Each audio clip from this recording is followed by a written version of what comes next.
Now let me tell you about Simchat Torah. Now, of course, on Simchat Torah, we girls went to shul. We went to watch the dancing, the celebrations, the singing, the joyousness, and we used to get flags, which were pieces of art.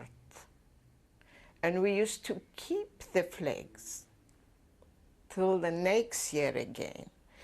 And on top of each flag was a tiny lamp, and they was inside a battery.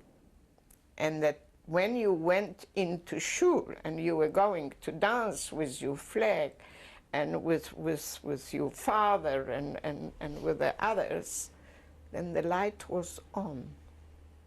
It went on by itself.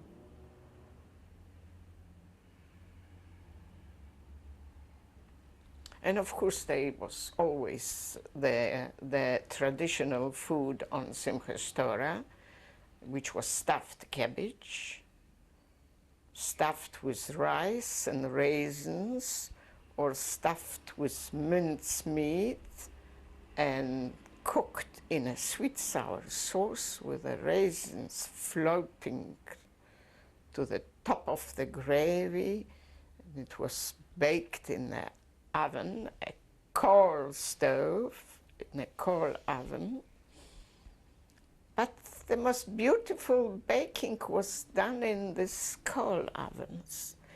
And my mother would just put her hand into the oven and know the temperature exactly. She didn't need a thermometer. And the most beautiful chalot, and the most beautiful sponge cakes, and the most delicious honey cakes, spice cakes, were baked in these ovens. And of course the yeast babkas and yeast buns, and the whole place used to smell. You could smell outside already before you reached anybody's apartment. You could smell the baking and the cooking from far away. And we used fresh vanilla pods, which were,